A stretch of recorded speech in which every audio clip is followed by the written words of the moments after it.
Hi,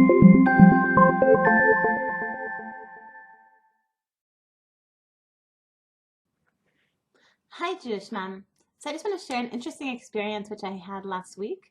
I think that most of you read that last week we, as a family, we experienced a very upsetting event.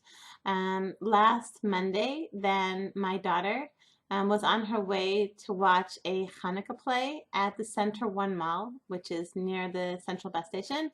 And as she was crossing over from our house, she was crossing over this what's known as the string bridge. It's like a big bridge at the entrance to Jerusalem. So she heard gunshots. It turned out that there had been a terror attack at a bus stop next to the bridge.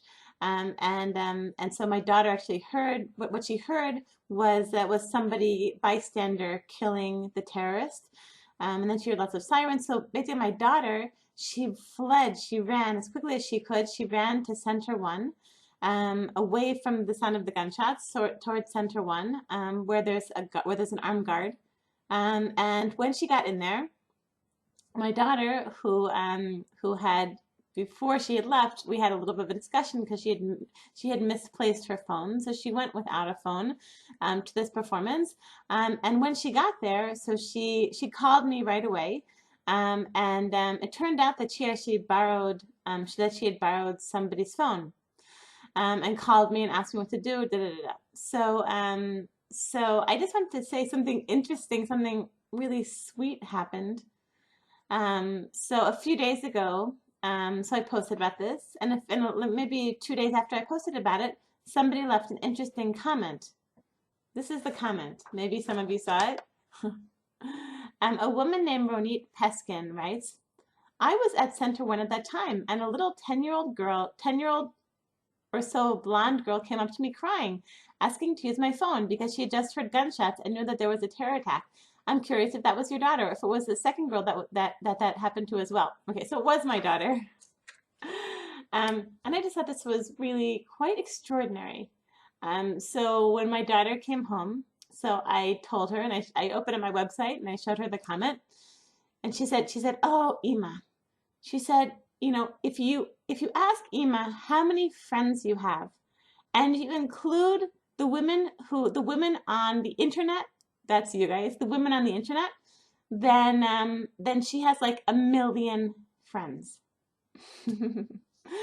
That's interesting. Also, it's interesting. I actually did a little bit of I googled Ronit Peskin. I found out that she is actually somewhat of a celebrity. She's the founder of Women for the Wall. So just an interesting footnote to that. Something else nice happened this morning on my way home to make this pep talk. I was on my way home from the grocery store, and somebody comes up to me with a big smile and she says, "Hi, are you Hannah?" She says, "I'm so and so. I live in Harnof, and I've been reading your blog for years, and I love it. And a few years ago, you convinced me to sign up for Rabbi Niven's class, and I love it. Thank you." Again, it was just like a very sweet experience, and just these two experiences are making me think of something that I studied that we learned last year with Rabbi Niven, in one of his modules. It was called spiritual community.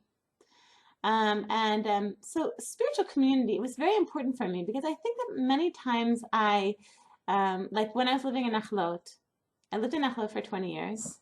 And I'm living here in a new neighborhood, Kiryat Moshe. And I think I have very, very high naturally, like I have, maybe many people do, I have very high expectations of my community. And I was thinking, I like my community, like I like my neighbors, and I know this one and this one, I know so many people, but I felt deep down, like I didn't know if it was my spiritual community. It was really like the people that I really, really, really the most connected with were my neighbors.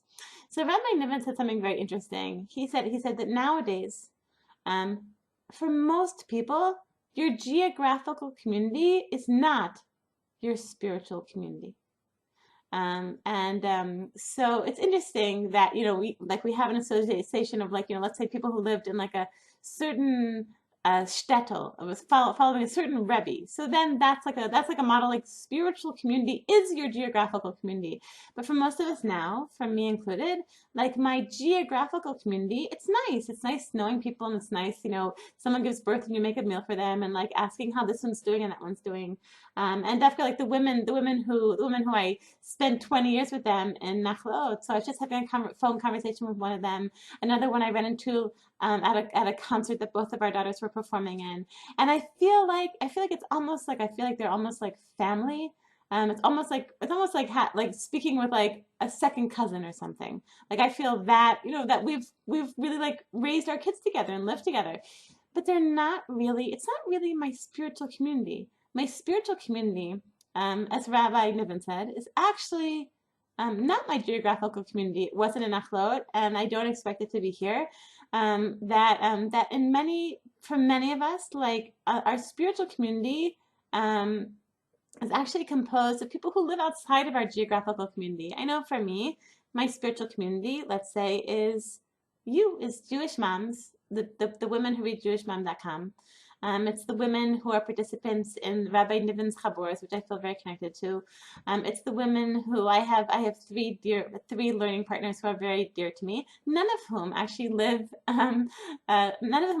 are part of my geographical community in Kiryat Moshe, and two of them I have chavrutas, learning partnerships on the phone. One I've been emailing with for many years. Hi, Sarah Devi. Hi, who watches these pep talks. And so, like, this is my spiritual community. It's not my geographical community, and it reminds me of something that I once heard, that Rebbetzin Heller said about marriage. She said that many times with marriage, that we expect our husbands to be everything, to provide all of our needs, and to be everything for us. And she said, don't do that. Don't expect your husband to provide all of your needs. Your husband is not going to provide. Your husband is not going to be like always. Not going to be like your best friend and your soulmate and the person who likes doing this with you and that with you and enjoys the same hobbies and the same interests and the same. It's true, like our husbands are. We love our husbands. Our husbands are very close with us. But she said, don't put all that weight on him. She said, have friends. She said, your husband's not necessarily going to be your best friend and person you most want to talk to. Said, so, have friends. Don't have friends to fill those social needs, those, emotional needs that you have, right? Don't just put all the weight in your husband. And I think that I felt the same way when Rabbi Niven was talking about spiritual communities. Don't feel bad that your geographical community is not your spiritual community. It's okay. And I think we tend to put down like these virtual communities like jewishmom.com or your friends on Facebook, etc. But the truth is, like this past week, running into this woman on the way home from the grocery store, and this story with my daughter at Center One, running into Ronit Peskin.